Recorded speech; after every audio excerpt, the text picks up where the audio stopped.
한 절씩 기도하겠습니다. 아브라함이 눈을 들어 살펴본즉 한 수양이 뒤에 있는데 뿔이 수풀에 걸렸는지라 아브라함이 가서 그 순양을 가져다가 아들을 대신하여 번제로 드렸더라.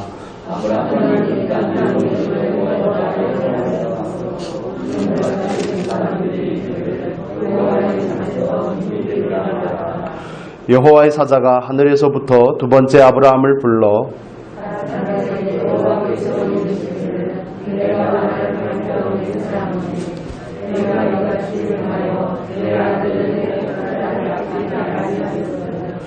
내가 네게 큰 복을 주고 내 시로 크게 성하여 하늘의 별과 같고 바닷가의 모래와 같게 하리니 내 시가 그 대적의 문을 얻으리라.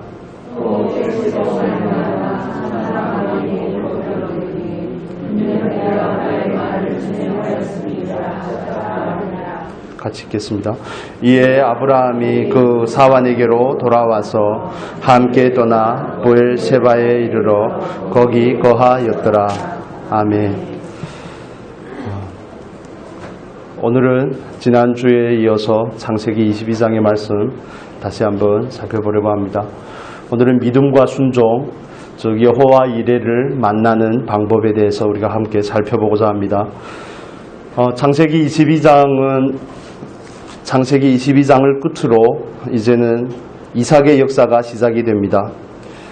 창세기는 보통 10개의 족보로 나누어져 있는데 족보가 나오고 나서 그 사람의 행적을 기록하고 이런 패턴을 이어가고 있습니다. 22장 마지막에도 나홀에 대한 족보가 나오죠. 이 족보를 언급하면 여기에서 리브가가 등장하기 때문입니다. 리브가는 곧 이삭의 아내죠. 그래서 23장부터는 거의 이삭에 대한 족보라고 역사라고 이해할 수가 있습니다. 창세기 22장은 아브라함의 믿음의 절정의 모습을 우리에게 보여주고 있습니다. 지난주에 우리가 암송하였던 그 말씀처럼 그러므로 형제들아 내가 하나님의 모든 자비하심으로 너희를 권하노니 너희 몸을 어떻게 하라고요? 하나님이 기뻐하시는 거룩한 산 제사로 드리라 이렇게 말씀을 합니다. 사실 예수 그리스도께서 오셔서 이루신 일은 하나님께서 태초에 계획하신 그 일을 회복하러 오신 줄로 믿습니다. 첫째 아담이 와서 망가뜨려 놓은 하나님의 계획에 예수 그리스도께서 둘째 아담 마지막 사람으로 오셔서 그 하나님의 계획을 다시 회복시키는 것이 놀라운 구원의 사건입니다. 즉 모든 사람은 하나님의 형상으로 지음을 받았습니다. 하나님께서 사람을 짓고 나서 하나님은 사람을 통하여서 영광을 받기를 원하셨죠. 그런데 아담과 하와의 불순종으로 말미암아 하나님의 영광에 이르지 못했더니 하고 로마서 3장 23절을 우리에게 말씀해 주고 있습니다. 모든 사람이 죄를 범하였음에 하나님의 영광에 이르지 못하더니 즉 예수 그리스도께서 오셔서 하나님께서 사람을 만드신 원의도라고 그러죠. 가장 원초적인 그 모습대로 회복시키고자 하는 것이 하나님의 목적인 줄로 믿습니다. 즉 그 목적에 대해서 그 이루심의 결과에 대해서 그 어떻게 그 결과까지 이끌어가는지를 아브라함이라는 한 사람을 선택해서 그의 삶을 통하여서 우리에게 모델로 보여주는 겁니다. 그래서 아브라함을 우리가 뭐라고 그런다 했습니까? 믿음의 조상이라고 그런다고 그랬죠.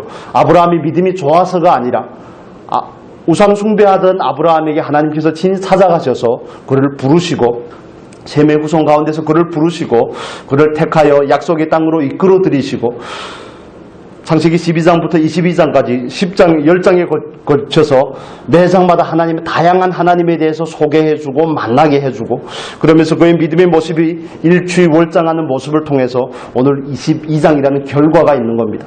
그래서 지난주에 우리가 말씀을 나눴던 것처럼 지금 저와 여러분이 가진 이 믿음의 상태를 가지고 아브라함에게 바로 갖다 대면 다친다 그랬죠. 아브라함에게 바로 갖다 대서 아브라함 이삭을 드리는데 난 뭘 드릴까 이렇게 하면 안 된다고 그랬습니다. 각자의 분량이 있기 때문에 그렇습니다. 아브라함도 여기까지 오기는 많은 과정을 겪었기 때문에 비로소 이 자리까지 오게 된 것이고 아브라함이 이 자리에서 이삭을 드릴 수 있는 것은 창세기 22장에서 이삭을 드릴 수 있는 것은 하나님께서 아브라함을 만드신 결과인 줄로 믿습니다. 아브라함을 만드신 그 하나님께서 오늘도 저와 여러분을 만들고 계시고 저와 여러분을 이 믿음의 자리로 이끌어 가기를 원하신다고 성경은 우리에게 증언하고 있습니다. 우리가 보통 교회에서 여호와 이레라는 말을 좀 많이 들어보셨을 겁니다. 많이 사용을 하기도 하죠. 보통 여호와 이레 하면 하나님께서 예비하신다, 하나님께서 준비하신다 이렇게 이해를 하는데, 그런데 보면 대부분의 경우에 여호와 이레라는 그 말을 하나님께서 예비하심에 대해서 그 예비하심을 우리의 욕망 가운데서 자꾸 그 예비하심을 찾으려고 할 때가 너무 많더라는 겁니다. 내가 원하는 것을 하나님께서 주셨을 때 이것은 하나님께서 준비하신 것이고 여호와 이레라고 말하는 경우가 많습니다. 그러나 성경에서 우리에게 말해주고 있는 여호와 이레는 하나님께서 이미 다 성취해 놓은 일을 우리에게 보여주는 것에 불과한 것을 여러분 믿으셔야 됩니다. 하나님께서 창세전에 이미 우리를 선택하셨습니다. 그렇죠. 그 선택하심이 그 역사의 어느 한 시점에 저와 여러분을 향한 그 부르심으로 나타나게 된 것이고, 우리가 성령의 감동하심으로 예수를 구주로 고백하게 되고 또 중생하게 되고 새로운 생명을 얻고 이 믿음의 길을 걸어가게 되는 겁니다. 이처럼 하나님께서 이미 다 이루어 놓은 사실입니다. 여호와 이레라는 것은 하나님의 예비하심, 모든 걸 다 이루어 놓으셨습니다. 창세기 1장에서 첫째 날부터 여섯째 날까지 모든 세팅을 완벽하게 해 놓으시고 나서 제일 마지막에 사람을 만들 것과 똑같은 겁니다. 모든 걸 다 준비해 놓고 사람에게 그걸 다스리게 하고 누리게 하는 것이 하나님의 계획인 것과 마찬가지입니다. 저와 여러분에게 있어서 여호와 이레라는 것은 하나님께서 이미 이루어 놓으신 그 사실을 찾아가는 것인 줄로 믿습니다. 내가 어떤 목표를 설정해 놓고 우리가 쫓아가는 게 아닙니다. 이미 하나님의 뜻은 하늘에서 이미 이루어진 줄로 믿습니다. 우리가 주기도문에서 외우죠. 나라 임하옵시고 뜻이 어떻게 한다고요? 하늘에서 이룬 것 같이 땅에서도 이루어지이다. 이 말씀을 묵상을 하다가 이렇게 예시를 들어보면 아마 이해가 좀 되실 것 같습니다. 하나님은 이미 다 이루어 놓으셨습니다. 예수 그리스도께서 오셔서 다 성취하셨습니다. 완벽하게 다 성취해 놓으셨습니다. 그런데 믿음이라는 것은, 신앙이라는 것은 이미 하나님께서 이루어 놓고 이미 준비해 놓은 것을 믿음으로 찾아서 하나하나씩 양파 껍질을 벗기듯이 그것을 찾아 들어가는 과정입니다. 여러분 요즘에 하도 잘 드시고 많이 드시고 하니까 비만인 분들이 많죠. 제 얘기 하는 것 같네요. 꼭. 이렇게 다이어트 열풍이 불고 그렇습니다. 다이어트를 하면 거의 복근이 보일 정도가 되면 체지방 지수가 10% 미만이어야지 복근이 보입니다. 이슬에서 복근이 보이는 사람 아마 원이 정도 그 정도가 되는데, 여러분 우리가 다이어트 하면 지방을 걷어내는데, 지방을 걷어내면 내 안에 근육이 있을 거야 하는 기대를 가지고 걷어내는 겁니까? 아니면 이미 있는 것을 알고 걷어내는 겁니까? 이해가 잘 안 되십니까? 이미 있습니다. 이미 있는데 크든지 작든지 양의 문제지 다 있습니다. 그 근육이 없으면 우리 움직일 수가 없거든요. 우리만 자꾸 보디빌더를 생각하시면 안 됩니다. 다 갖고 있지만 그게 지방층에 가려져서 보이지 않는 겁니다. 마치 여호와 이레라는 것도 마찬가지입니다. 하나님께서 이미 저와 여러분에게 가장 좋은 곳으로 이미 예비해 두신 줄로 믿습니다. 그것은 우리가 다이어트를 하면서 지방층을 걷어내서 그 안에 복근이 보이기까지, 근육이 보이기까지, 그 선이 선명해지기까지 걷어내는 그 과정이 믿음으로 순종해가는 그 과정인 겁니다. 그래서 믿음과 순종이라는 절차가 없이는 하나님께서 우리에게 아무리 좋은 것을 예비하였다 할지라도 우리는 만날 길이 없는 겁니다. 그래서 신앙에 있어서 가장 중요한 부분은 최종적으로는 믿음과 순종과 헌신입니다. 이것을 통해서만이 하나님께서 우리에게 예비해 놓은 것을 만나게 되는 겁니다. 그런데 우리는 교회에서 간혹 여호와 이레를 너무 인간 중심적으로 생각을 합니다. 내가 원하는 것을 미리 설정을 해놓고 그걸 기도로 밀어붙입니다. 처음부터 마지막까지 주셔야 되지 않겠습니까? 이렇게 기도로 물어붙이는 겁니다. 금식 기도도 해보고 또 예물을 드리면서도 기도를 해보고 일천번제를 드린다든지 이런 각양 방법과 수단을 동원해서 내가 만들어 놓은 그 목표를 향해서 밀어붙이는, 이런 걸 여호와 이레라고 말하는 게 아닙니다. 이런 건 신앙이 아닙니다. 신앙이라는 것은 절대적으로 하나님 중심적이지 사람 중심적이 아닌 겁니다. 여호와 이레를 만나는 길도 마찬가지입니다. 하나님께서는 이미 저와 여러분에게 2000년 전에 이루어 놓으셨던 그 구원이 그 역사의 어느 시점에 저와 여러분에게 이루어진 겁니다. 우리가 그것을 만나게 되고 우리 안에서 온전하게 된 것이죠. 예수 안에서 이미 구원은 끝났습니다. 예수가 십자가에 못 박힘으로 말미암아 모든 속죄의 사건은 이미 끝났습니다. 우리는 더 이상 피해 제사를 드리지 않습니다. 희생을 드리지 않습니다. 왜요? 예수가 온전한 제물이 되었기 때문에 이미 단번에 영원한 제사를 끝내버리셨기 때문에 그렇습니다. 그런데 그 사건은 이미 2000년 전에 이루어진 사건인데 우리가 그 2000년 전에 이루어진 그 사건을 만나는 방법이 뭡니까? 내가 노력해서요? 뭘 발견해서 그렇습니까? 아니죠. 믿음으로 우리는 그 사실을 성령의 계시하심으로 말씀의 계시하심으로 깨닫고 믿음으로 그것을 우리가 받아들일 때 그 사실이 저와 여러분의 사실이 되는 겁니다. 구원이라는 게 이런 것입니다. 사실은 더 앞서가면 하나님께서 이 세상을 만들기 전에 이미 하나님의 거룩하신 계획과 섭리 안에서는 모든 것이 다 완벽하게 준비가 된 사실입니다. 그런데 그것이 역사라는 시간과 공간이라는 이 차원 안에서 저와 여러분에게 점진적으로 이루어지는 것입니다. 구원이 그렇듯이 성경은 우리에게 또 이렇게 증언을 하죠. 그리스도 예수의 사람들은 정과 욕심을 어떻게 했다고요? 십자가 이미 못 박았다고요. 그러면 저와 여러분은 산 겁니까? 죽은 겁니까? 우리는 예수 안에서 이미 죽은 거죠. 예수와 함께 죽고 예수와 함께 산 겁니다. 그런데 아직도 옛날 그 모습, 옛날에 그 성격이 그대로 있는데요. 그건 말씀과 같지 않기 때문에 그건 말씀이 아니죠. 그건 우리가 느끼는 감정이고 그건 우리가 느끼는 느낌이죠. 다시 돌아와서 여호와 이레라는 것은 하나님께서 이미 예비하신 것을 만나는 겁니다. 그래서 이것은 믿음에 있어서 굉장히 중요한 원리입니다. 저와 여러분이 성숙한 모습이 될 것을 하나님은 이미 전에 알고 계십니다. 그 자리를 예비하고 계십니다. 그런데 때로는 어떤 사람은 그 자리까지 나아가서 그 자리에 이르지만 어떤 사람은 이르지 못합니다. 왜냐하면 거기는 인내라는 부분이 있기 때문에 그렇습니다. 믿고 순종하고 인내하여야 되는 겁니다. 우리 히브리서 10장 보겠습니다. 히브리서 10장 36절 보겠습니다. 신약성경 363페이지입니다. 히브리서 10장 36절만 읽겠습니다. 너희에게 인내가 필요함은 너희가 하나님의 뜻을 행한 후에 약속을 받기 위함이라. 아멘. 너희에게 인내가 필요함은 뭐라고요? 하나님의 뜻을 행한 후에 약속을 받기 위함이라. 하나님께서 이미 약속해 주신 것입니다. 이미 하나님의 계획 안에서는 다 이미 이루어진 겁니다. 하나님 나라도 이미 다 이루어진 것이고 하나님의 구원도 이미 다 완성이 된 겁니다. 에베소서는 더 놀라운 이야기를 하죠. 저와 여러분은 예수 그리스도와 함께 어디에 앉혔다고요? 하나님의 보좌 우편에 앉혔다고 말씀을 합니다. 그러나 우리가 자꾸 감정이나 만질 수 있는 물리적인 것을 가지고 이 원리를 이해하려고 하니까 이해가 잘 안 되는 겁니다. 그런데 히브리서 11장은 우리에게 말합니다. 믿음은 뭐라고요? 바라는 것들이 실상입니다. 바라는 것들이 실상이고 보지 못하는 것들이 증거라고 이렇게 말씀을 해주고 있습니다. 즉 하나님께서 다 이미 준비해 놓으시고 다 이미 이루어 놓은 사실을 우리는 믿음으로 순종하며 쫓아가는 겁니다. 그런데 그 과정에 인내까지 있는 것이죠. 우리 히브리서 4장으로 와서 보겠습니다. 그 다음에 다시 설명하겠습니다. 히브리서 우리 3장부터 보겠습니다. 3장 16절에서 4장 2절까지 보겠습니다. 히브리서 3장 16절에서 4장 2절까지 같이 읽겠습니다.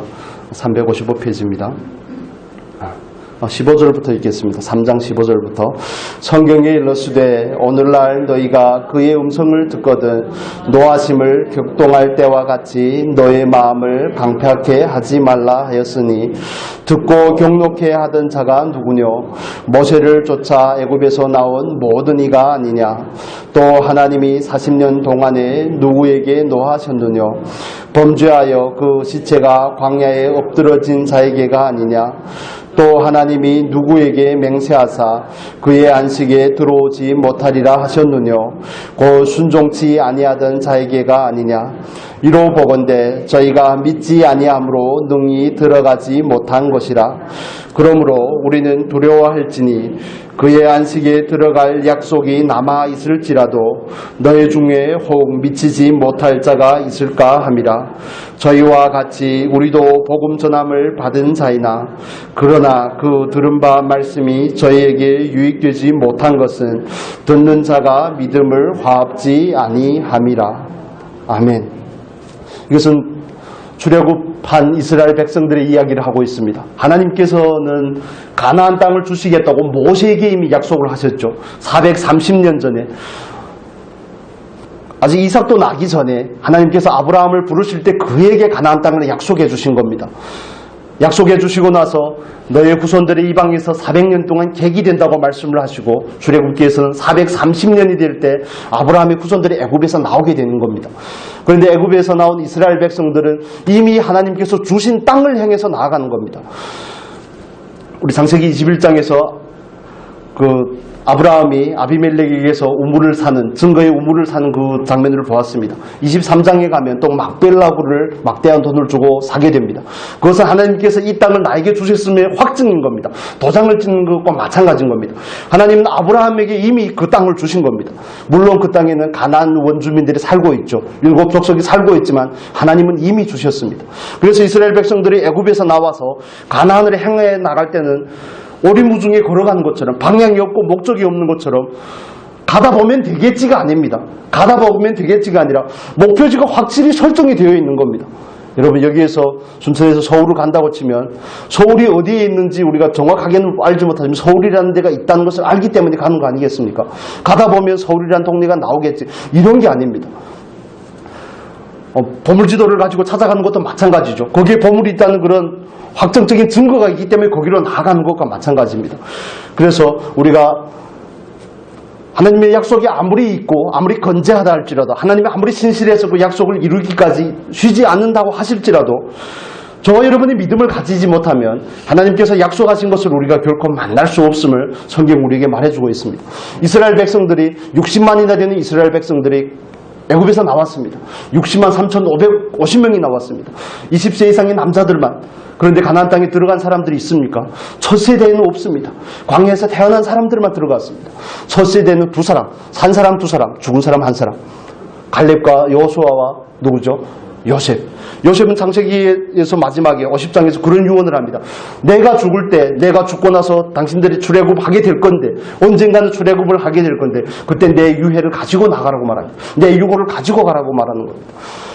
야곱은 애굽에서 죽었지만 그는 어디에 장사됩니까? 막벨라굴에 장사가 되는 겁니다. 요셉은 애굽에서 죽었지만 애굽에 묻힌 것이 아니라 장차 가나안 땅에가 묻히게 되는 겁니다. 그들에게서 있어서 믿음 안에서 가나안 땅은 이미 아브라함의 후손들인 겁니다. 이스라엘 백성들에게서도 마찬가지입니다.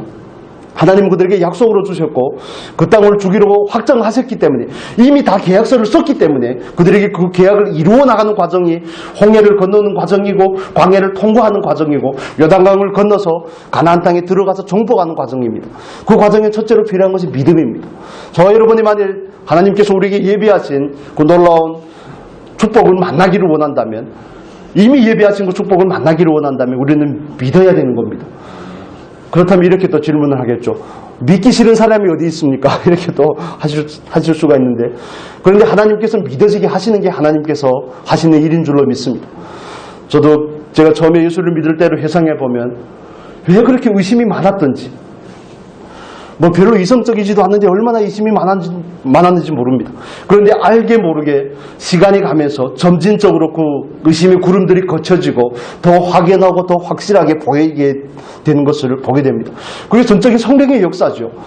우리가 아무리 믿습니다를 연속으로 한다고 해서 그게 믿어지는 것이 아니라 하나님께서 우리를 반드시 그 자리까지 이끌어 가실 줄로 믿습니다. 다만 거기에 전제가 있다면 우리는 하나님께서 약속하신 대로 이루시는 하나님이라는 것을 믿고 나를 내어드려야 되는 겁니다. 하나님, 나에게도 그 일이 이루어지게 해주십시오. 예수 그리스도의 장성한 분량이 아브라함에게만 있는 것이 아니라 나에게도 이미 예비된 것을 나는 믿습니다. 그 자리까지, 이미 그게 감추어져 보이지 않는 것처럼 보이지만 이미 예비해 놓은 그 자리까지 나를 이끌어 주십시오. 아브라함과 같이 온전하게 자기보다 더 소중한 자기 아들을 드리는 자리까지 나를 이끌어 주십시오. 내가 그런 사람이 될 수 있도록 하나님 은혜를 주십시오. 이거는 막연하게 쫓아가는 것이 아닙니다. 하나님께서 예비한 그 자리로 나아가는 겁니다. 이스라엘 백성에게 하나님께서 가나안 땅을 주시기로 약속을 했지만 이스라엘 백성들이 믿음으로 화합지 아니할 때 가나안 땅은 그들의 소유가 될 수 없었습니다. 하나님께서 이스라엘 백성들이 가나안의 모든 족속을 다 진멸하라 그러는데 쫓아내지 아니할 때 그것은 오히려 올무가 됩니다. 가나안 땅을 결과적으로는 잃어버리는 계기가 되게 되는 것입니다. 그래서 신앙에 있어서 가장 중요하고 핵심적인 부분은 우리는 하나님께서 이미 주시고 이미 이루어 놓으신 것을 찾아가는 것이라는 것을 여러분 믿으시기를 바랍니다. 이것은 신본주의와 인본주의의 근본적인 차이가 있는 것입니다. 하나님께서 다 이루어 놓으신 것을 우리가 믿음으로 따라가는 겁니다. 그 발자취를 따라가서 이미 예비해 놓은 곳을 만나는 겁니다. 갑자기 한밤중에 홍두깨식으로 나오는 게 아닙니다. 예수님께서 어느 날 갑자기 십자가에 못 박히신 것이 아닙니다. 고린도전서 15장에서 말씀하는 것처럼 성경대로 죽으시고 성경대로 살아나시고 그 모든 것이 하나님의 전체적인 섭리와 뜻 가운데 이미 이루어진 사실임을 여러분 믿으시기를 바랍니다. 그래서 저와 여러분의 싸움이 정말 공중을 향해서 주먹을 날리는 것 같이 그런 허황된 싸움이 아니라는 겁니다. 분명한 목적지가 있다는 겁니다. 이미 분명한 이루심이 하나님 안에 있다는 겁니다. 분명히 하나님은 좋은 것을 우리를 위해서 예비해 주셨다는 겁니다. 그것을 우리로 하여금 만나게 하시려고 우리의 걸음을 인도해 가는데, 그래도 여기서 중요한 점은 하나님께서 우리에게 주기를 원하는 걸 우리가 원하지 않습니다. 하나님께서 떡이라고 내놓는데 우리는 돌이라고 던져버리죠.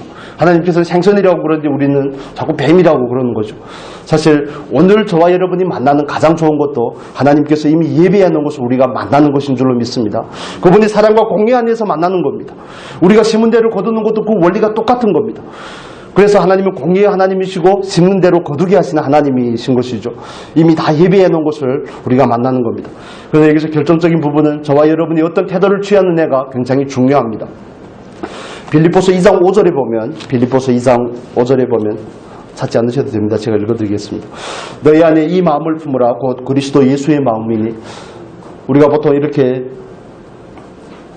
한글판이든지 개정판이든지 다 이렇게 되어 있는데, 그런데 NIV라는 성경에 보면, 영어 성경에 보면 너희는 그리스도 예수의 태도를 품으라 이렇게 우리에게 가르쳐주고 있습니다.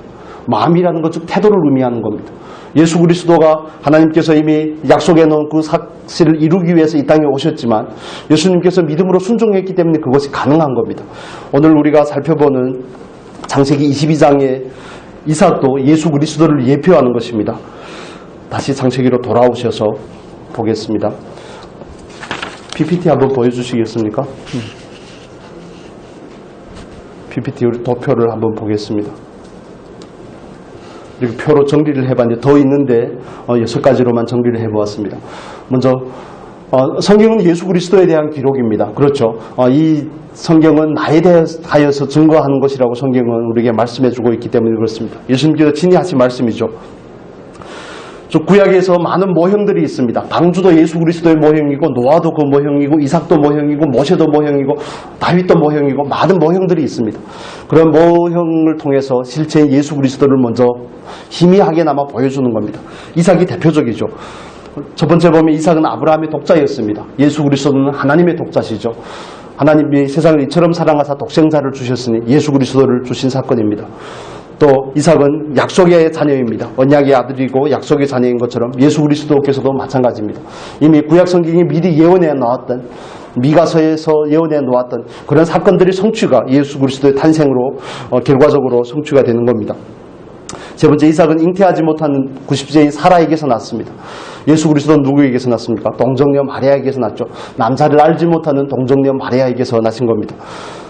이삭이 번제용 나무를 자기가 어깨에 쥐고 골고다 모리아 산을 향해 나아갔던 것처럼 예수님께서도 십자가를 쥐고 자기가 못 박혀 십자가를 쥐고 어디로 나갑니까? 골고다로 나아가는 겁니다. 여기는 갈보리라고 그랬죠. 갈보리 산으로 나아가는 겁니다.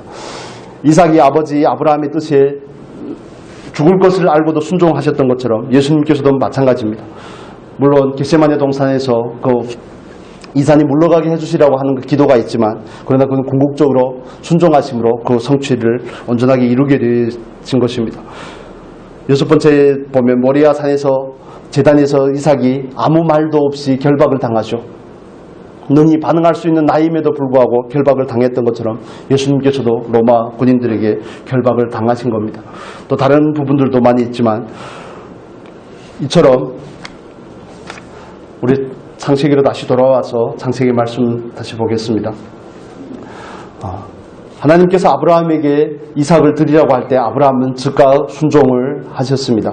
그래서 3절에 말하는 것처럼 아침에 일찍이 일어나서, 아침에 일찍이, 우리 3절 같이 읽겠습니다.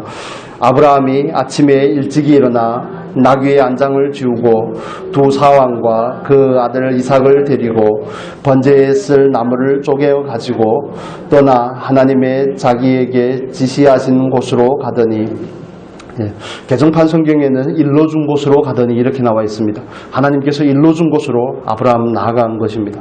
하나님께서 말씀하셨을 때 그는 이른 아침부터 서둘러서 그 말씀에 순종할 준비를 하는 겁니다. 여러분, 저 여러분이 하나님 앞에서 드리는 그 순종이 계산적이지 않으면 좋겠습니다. 자꾸 앞뒤를 재다보면 순종할 수가 없습니다. 앞뒤를 재다보면 감사할 수도 없습니다. 그래서 저 여러분이 순종이 믿음을 가지고 순종할 때만이 하나님께서 우리에게 예비하신 그 여호와 이레를 만날 수 있기 때문에 믿음과 순종은 결정적인 것입니다. 이 두 가지가 없으면 우리는 결코 여호와 이레의 하나님을 만나지 못합니다. 우리에게 예비하신 그 풍성한 은혜를 만날 수가 없습니다. 아브라함은 아침에 일찍 일어나서 하나님의 말씀에 순종을 합니다. 그런데 3일 길을 또 걸어가야 됩니다. 3일 길을 걸어갑니다. 하나님은 그에게 이 상만 바치라고 했지 언제 어디서 바치라는 이야기는 하지 않았습니다. 그래서 3일 길을 걸어가는 그 기간은 아브라함의 인내의 기간입니다. 아브라함은 들었습니다. 아브라함은 그 하나님의 말씀에 순종하기 위해서 아침 일찍 일어나서 서두릅니다. 장작도 패고 모든 준비를 마치고 나서 3일 동안 걸어가는 겁니다. 왜 3일일까요? 집 앞에서 드리면 안 됩니까? 왜 하필이면 모리아 땅까지 가야 됩니까? 80km가 되는 거리를 3일 동안 걸어간다는 게 하루 25km씩 걸어야 되는데 그 길을 가면서 아브라함은 어떤 생각을 했을까요? 그게 인내의 과정인 겁니다. 하나님 그냥 집 앞에서 드리지 왜 모리아 산입니까? 아브라함은 알 수가 없지만 그런데 모리아 산에 장차 무엇이 세워집니까? 모리아 산에 다윗의 성전이 세워집니다. 우리가 흔히 아는 솔로몬의 성전이 거기에 세워집니다. 아브라함이 모리아 산을 하나님께서 나아가라고 할 때 알지 못했을 겁니다. 왜 모리아 산인지. 그런데 하나님의 큰 그림 안에는 다 있다니까요. 다 이미 세팅이 되어 있는 겁니다. 갈 바를 알지 못하고 나아갔지만 그가 가나안 땅에 들어왔을 때도 마찬가지고 오늘 본문에서 모리아 땅으로 나아갈 때 왜 모리아 땅인지 아브라함은 모르죠. 그런데 거기에 나아가서 결과적으로 우리가 성경을 보면서 아는 겁니다. 역대하 3장에 보면 솔로몬의 성전이 거기에 세워지게 되는 겁니다. 다윗이 이스라엘 백성을 인구를 계수함으로 말미암아 하나님께서 연병을 내리시게 되죠. 그리고 거기서 다윗이 아라우나의 타작마당에서 제사를 드림으로 그 연병이 그치게 됩니다. 그 아라우나의 타작마당이 모리아산입니다. 모리아산이 아라우나의 타작마당이고 그 질병을 그쳤던 그 타작마당이고 그 타작마당에 솔로몬의 성전이 세워집니다. 결과적으로 예수 그리스도가 달린 그 골고다의 언덕도 모리아산에 있습니다. 성경이 이렇게 완벽한 일치를 우리에게 보여주고 있습니다. 이건 그냥 그림으로 보여주는 것이지만 단지 아브라함의 순종에서 자기 아들을 드린 사건인 것처럼만 보이지만 사실은 하나님의 큰 틀의 계획 안에서는 다 이미 계획이 있는 것입니다. 그런데 아브라함이 거기에 예수가 달릴지는 몰랐겠죠. 그러나 그 아브라함의 작은 순종으로 인해서 그가 놀랍게 예비하시는 그 하나님을 만나게 되는 겁니다. 여러분, 저와 여러분의 순종이 보잘것없는 것처럼 여겨질 수가 있습니다. 그러나 바울도 대단하지만 바울을 알아본 바나바도 대단하다고 말씀을 드렸죠. 바울에게 전도한 사람도 또 그 누군가에게 우리가 하나님의 말씀을 따라서 순종함으로 그들에게 행한 모든 것들이 나비 효과로 나타나게 될 줄을 우리는 알지 못합니다. 그래서 지금 눈앞에 보이는 것에 순종하고 눈앞에 보이는 것에 하나님 앞에 순종하고자 애쓰는 것이 저와 여러분의 삶이 되어야 될 줄로 믿습니다. 우리는 알 수 없습니다. 그냥 우리에게 주어진 일을 우리는 할 뿐입니다. 우리는 하나님께서 구원의 역사를 이뤄가는 동안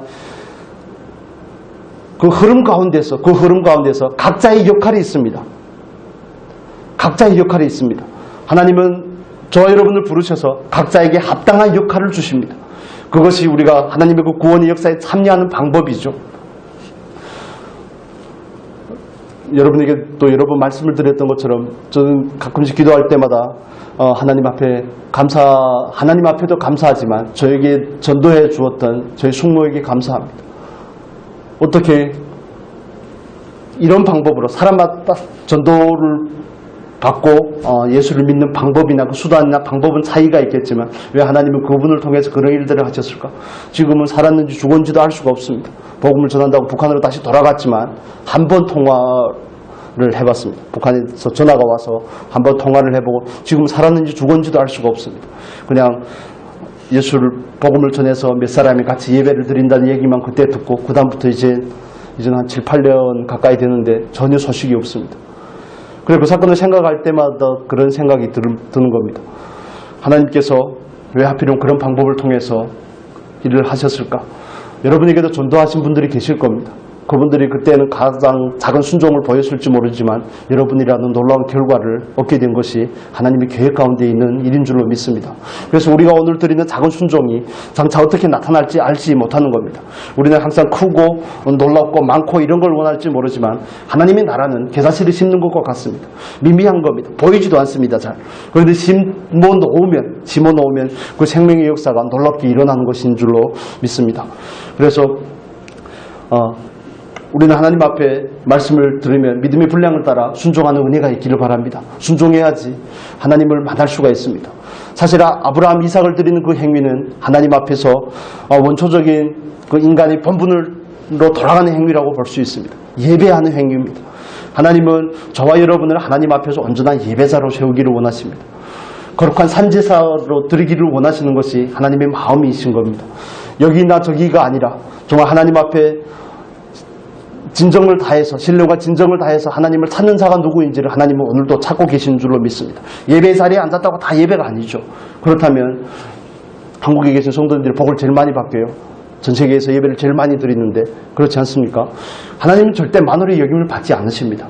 우리가 예배 자리에 나올 때마다 어떤 마음의 가짐을 가지고 나오는지, 나는 예배를 통하여서 하나님을 영화롭게 하려고 하는지, 하나님을 예배하고자 하는지, 아니면 내가 원하는 것을 뭔가를 얻어내려고 하는지, 찬양이 좋았더라, 말씀이 좋았더라, 은혜를 받았더라, 이런 건 다 내 중심, 자기 중심적인 사고인 겁니다.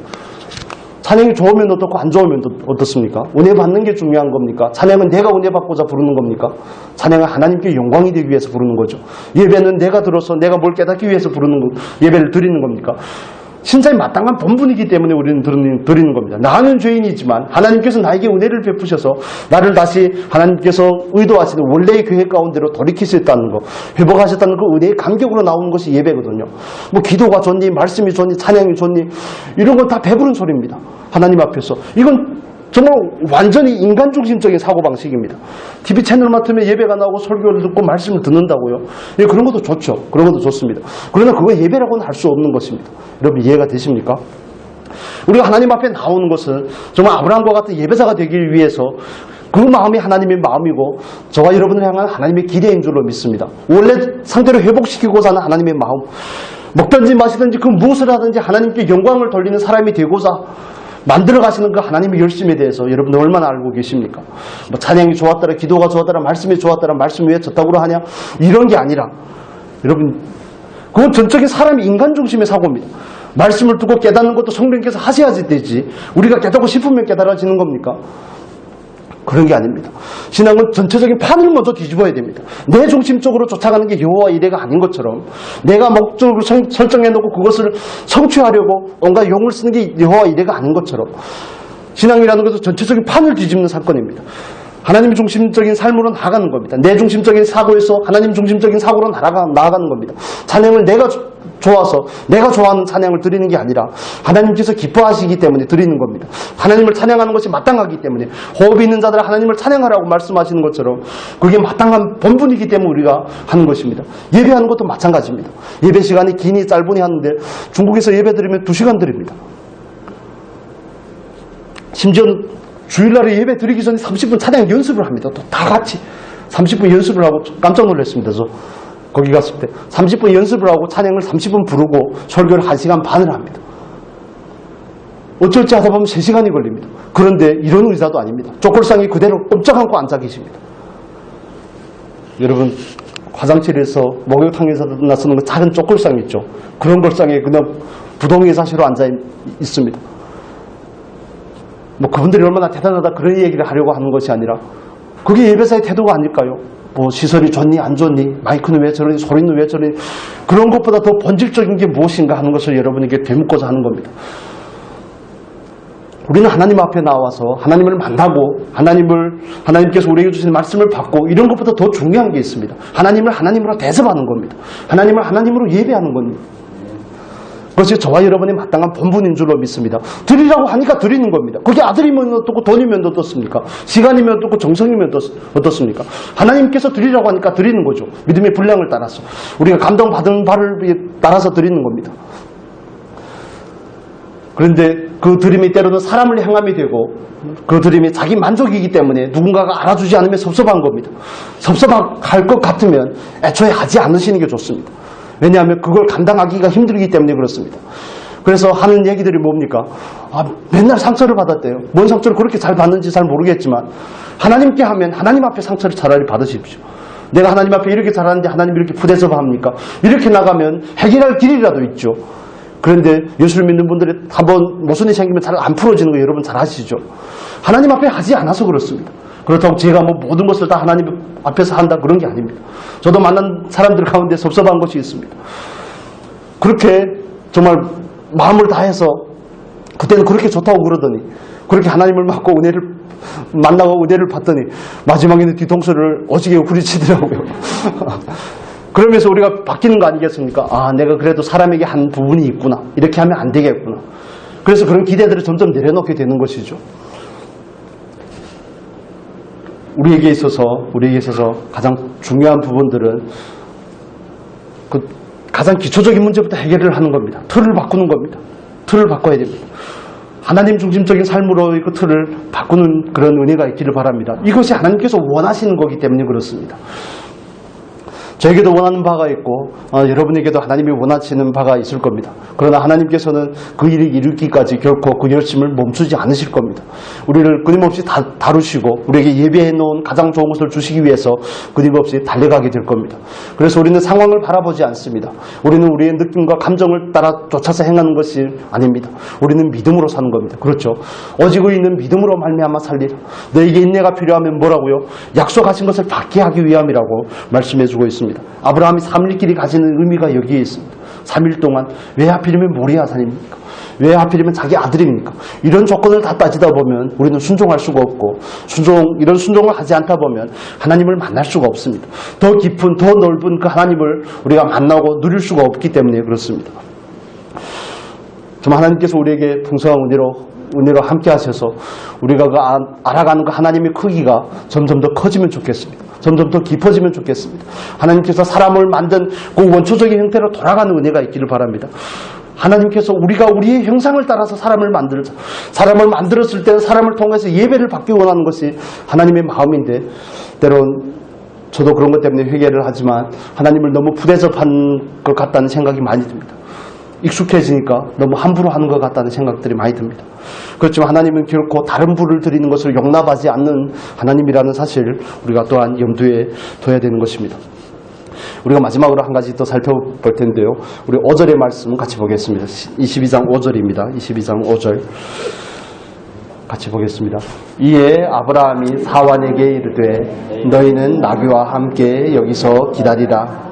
내가 아이와 함께 저기 가서 경배하고 너희에게로 돌아오리라 하고 아브라함이 두 사환을 데리고 갔죠. 성경에서 2라는 숫자는 증인의 숫자입니다. 예수님께서 승천하실 때도 천사가 2명이 있었죠. 그것과 마찬가지입니다. 2라는 것은 증인의 숫자이기도 하지만 여기서 우리가 주목해 볼 것은 아브라함이 종들에게 하는 말입니다. 사환들에게 하는 말이죠. 너희는 나귀와 함께 여기서 기다리라. 내가 아이와 함께 저기 가서 경배하고 너희에게로 돌아오리라. 함께 갔다 함께 온다는 뜻입니다. 이 한글 성경에는 분명하게 나타나지 않는데 돌아오리라 하는 그 히브리어의 단어가 복수로 되어 있습니다. 하나님 분명히 이삭을 드리라고 그랬는데요. 드리면 혼자 돌아와야 되지 않습니까? 둘이 갔는데 이삭이 죽었으면 아브라함이 혼자 돌아오죠. 그런데 아브라함은 종들에게 말할 때 돌아오리라 할 때 복수 표현으로 씁니다. 같이 갔다 같이 돌아온다는 겁니다. 그래서 히브리서 11장은 우리에게 증언하죠. 하나님께서 이삭이 죽었을지라도 하나님께서 어떻게 한다고요? 다시 살리실 것을 믿었다고 말합니다. 여러분 찾아보시기를 바랍니다. 히브리서 11장 17절에서 19절의 말씀입니다. 지금 찾지 마시고요. 성경은 우리에게 그렇게 증언하고 있습니다. 드리기 전에 아브라함은 이미 알고 있는 겁니다. 아브라함은 이제는 하나님의 그 부활케 하시는 생명을 만들어내신 그 하나님까지 알기에 이르는 겁니다. 부활의 신앙을 아브라함이 갖게 된 겁니다. 이삭이 죽었다 할지라도 하나님께서 다시 살리실 줄을 믿었더라. 이 신앙을 저와 여러분이 소유할 수 있기를 바랍니다. 예수께서 말씀하시죠. 나는 부활이요 생명이니 나는 부활이요 생명이니 우리가 그 자리까지 나아가는 은혜가 있기를 바랍니다. 그 부활의 은혜를 믿기 때문에, 그 부활이라는 그 사건을 믿기 때문에 우리는 이 땅에서 함부로 살지 않으려고 하는 겁니다. 함부로 생각을 품으려고도 하지 아니하고 함부로 말하거나 함부로 행동하지 않으려고 하는 겁니다. 무심코 자기 마음대로 하려고 하지 않는 겁니다. 왜냐하면 부활의 날이 있다는 것은, 부활의 날에 우리가 다 주님 앞에 서야 되기 때문에 그렇습니다. 서야 되는 그날이 있을 텐데 우리가 그날에 어떤 모습으로 설지 우리가 각자의 양심이 너무 확연하게 다가올 겁니다. 이 문제에 대해서 묵상을 하면 나는 과연 주님 앞에 설 때 떳떳할 것인지 떳떳하지 못할 것인지, 그것은 각자의 믿음의 분량을 따라서 우리가 분별할 일입니다. 그러나 신앙의 가장 중요한 최고의 경지는 하나님 앞에 드리는 그 넘어서는 부활의 신앙에 있습니다. 여러분, 부활을 믿으십니까? 1년에 한 번 부활절 때마다 부활 설교를 하는 게 아니라, 그런 게 아니라 우리는 그 부활의 하나님을 믿는 겁니다. 죽어야지 부활이 됩니다. 죽어야지 부활이 됩니다. 그래서 하나님은 우리가 부활 시에 하나님 앞에 또 온전한 모습으로 우리를 세우고자 이 땅에서 우리의 육체를 온전하게 또 죽여가는 겁니다. 죄송하지만 하나님께서 하시는 일입니다. 우리를 온전히 죽여가는 겁니다. 죽어야 살기 때문에 그렇습니다. 죽고자 하는 자는 살고, 살고자 하는 자는 죽는 겁니다. 내 자존심을 지키려고 하는 사람은 영원히 변화될 수가 없는 겁니다.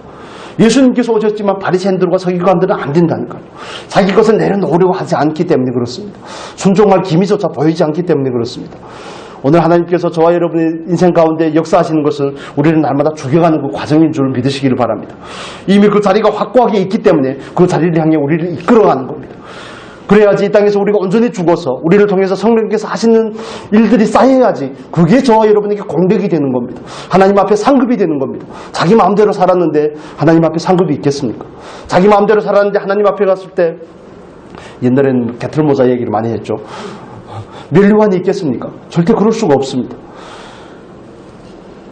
그래서 우리가 언젠가는 부활의 모습으로 하나님 앞에 선다는 그 사실을 믿으시고, 그 사실을 먼저 믿는 걸 전제로 해서 오늘의 삶을 돌이키는, 반추하는 그런 귀한 은혜가 있기를 바랍니다. 그 날이 있기 때문에 우리가 오늘 경건하게 살려고 하는 겁니다. 세상이 험하고 모든 자원이며 모든 이 세상의 징조들이 마지막에 가까웠음을 우리에게 알려주고 있는 이때, 우리가 그래도 세상과 구별된 모습으로 경건하게 살고자 하는 것은 그 부활의 날이 있음을 믿기 때문에 그런 줄로 믿습니다. 부활의 형태가 다 다르다고 고린도전서에서는 우리에게 말씀해주고 있죠. 정말 우리가 하나님 앞에서 온전한 그 부활의 영광에 이르는 귀한 은혜가 있기를 바랍니다. 기도하겠습니다.